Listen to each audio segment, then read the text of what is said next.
Hello everybody, welcome back to the channel. So in today's video, we are going to be talking about Barcelona's striker situation because there has been some massive updates, and then later in the video, we're also going to be discussing Ansu Fati's recent injury update, and we're going to be talking about the center back availability when it comes to Ronald, Araujo, and Gerard, Pique. There is so much that we do have to discuss within today's video, but before we go into any of this, I do want to speak about the OneFootball app. The OneFootball app, it is the best football app that you could find within the App Store when it comes to what you want to find out regarding your favorite player and their stats or how they did in a specific game, or if you do want to follow a specific team and what's currently going on with their team and what they're doing within the league or the Champions League or in the Europa League. All of that information is going to be compact within the OneFootball app. There's also articles, there's also videos, and so it's a very entertaining football app, and you guys will not be disappointed. All of this, it is for free, and if you guys do want to download the OneFootball app, you can so by scanning the QR code that you do see here on the screen by using your camera that's on your phone, or if not, if you do not have a camera, you can also just click the link that will be provided down below in the description box or on the pinned comment. It'll take you straight to the App Store. Once you do click that link, you can download the OneFootball app, and then you can set exactly who you do want to follow. And lastly, I do want to thank the OneFootball app for supporting a content creator. But now let's get back into the video. So look, everything does indicate that Erling Haaland could be going to Manchester City, and there's going to be a big reason on why I am pointing this out. So hang with me here. And it does say here, according to sources in Spain and sources in England, that Erling Haaland has given his green light to go to Man City. It has also been said that the next destination for Erling Haaland, it is going to be Manchester City. And so you can just tell that the fans at Manchester City are very excited. They're very much looking forward towards Erling Haaland wearing the blue shirt, and Erling Haaland going to City is going to be a very dangerous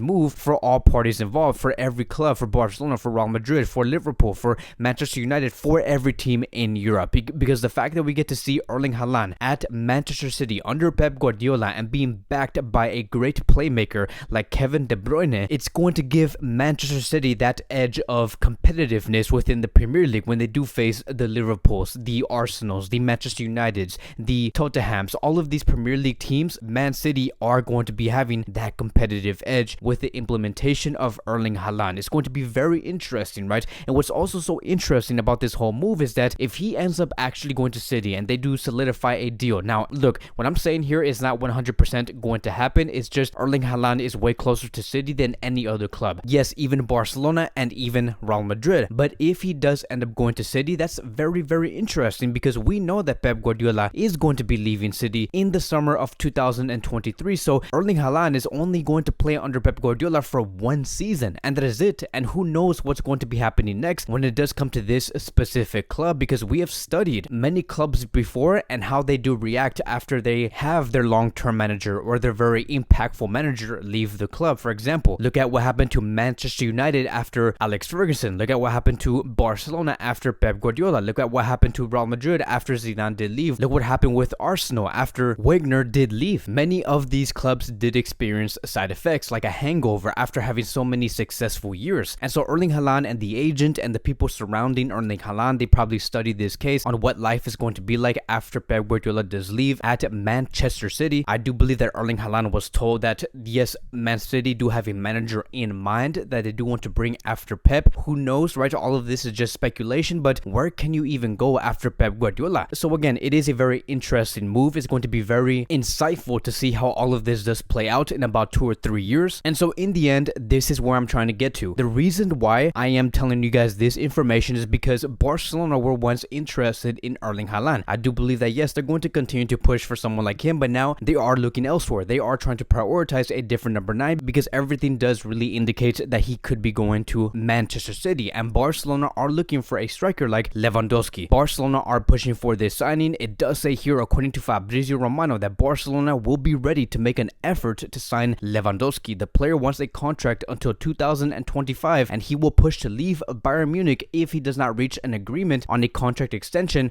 with the German club. So Barcelona already do have a personal agreement with Lewandowski. Lewandowski has already said many times that he likes the project. He's willing to go to a team like Barcelona. Barcelona do want to offer him a 2+1 year deal. Lewandowski did say that it is okay. And look, at the age of 34 years old, age is just a number. Lewandowski is showing no signs of slowing down. He could be scoring goals like this for like another 4 to 5 years. And yes, Lewandowski can easily give us 2 very competitive years, which is going to really help this Barcelona team in the short term if they do want to be competitive, because we have already struggled so many times inside the box on trying to score goals. We have shown that against Frankfurt, we have shown that against Levante, we have shown that against Cadiz, and so we are a team right now, when it comes to Barcelona, we are a team that does not struggle on creating opportunities. We have all of that, we have all of those capabilities. What we do struggle on though is being decisive in front of goal, and especially being decisive when it actually does matter. Lewandowski can be the medicine towards that problem, and I know that this does seem like a very big headache to us Barcelona fans, because many of us were really looking forward towards Barcelona bringing in the best number 9 and possibly the best number 9 that we could see within these next 8 to 10 years. But look, the first thing that has to go first, right, before anything else, is going to be the club itself and the project, and that is basically it. We need to get these players correct mentally and physically before we can worry about anything else. The sporting project, it is always going to be the number 1. That is what's going to bring Barcelona on top and continue to be competitive for many years to come. This has been historically correct. I'm not going to go too into detail when it comes to this topic because I'm going to be making this video too long, but just look, for example, look at Liverpool. Liverpool did not win anything in the first 2 years under Jurgen Klopp, but now look at where Liverpool is at now because they stuck to their sporting project. They knew exactly what they wanted to do, and they knew that they did not have to spend a lot of money in order to be competitive. Like, there's a reason on why Liverpool beat Barcelona back in 2019 4-0 without Salah and without Henderson. That is because they had every player 100% maximized. And so this way that Liverpool is going, Barcelona do want to build their own way, but with the exact same foundation. This is what does interest Joan Laporta and Xavi Hernandez and the players. So yes, I know it does seem like the end of the world for many of you guys that Erling Haaland is not going to be joining Barcelona, but Barcelona still can be a very big team and possibly the best team in the world if everybody is 100% maximized, if Barcelona finally mentally get their stuff together. And that is basically it. Barcelona right now, they will be going for Lewandowski. I do not know what's going to be happening with Erling Haaland. Only time is going to be telling. Now, let's move on towards the next topic of today, and we are going to be talking about Ansu Fati, Ronald Araujo, and Gerard Pique, because it does say here when it comes to Ansu Fati, if all goes to plan, Ansu Fati is expected to be available and get minutes in the game against Rayo Vallecano. So the doctor has said previously that his knee is at top level. It is 100%. His hamstring problems are no longer here, and the fact that these doctors do not want to take any risk with Ansu Fati, that is great, because not only are we looking to see Ansu Fati fully recover, but we want Ansu Fati and these people within Barcelona want to see Ansu Fati in the best shape that he has ever been within his career. And that is great to see, because many of us are eager to see how Xavi is going to be using Ansu Fati under this Barcelona squad. Like, could he convert him into a number 9? Who knows?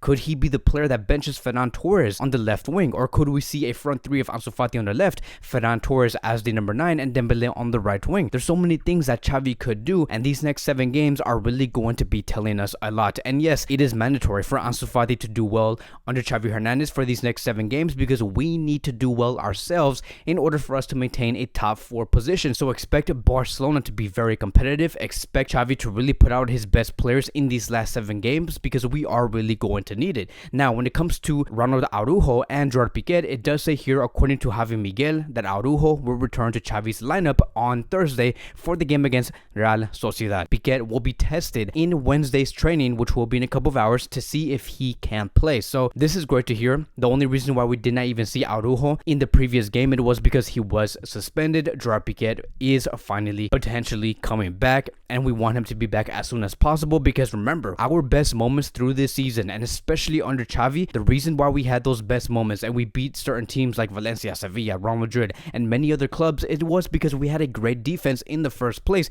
and that was because of that duo center back between Araujo and Gerard Pique. So we want to see these 2 center backs as soon as possible, and not just individually but together. We want to see these 2 players start with each other within that defensive line, and hopefully, again, like I've said before, we can close this down these next 7 games in the best way possible. But that is going to be wrapping up today's Barcelona daily news. Thank you guys so much for watching. If you guys are new here, welcome to the channel. Please like, subscribe, comment, and I will see you guys in the next video.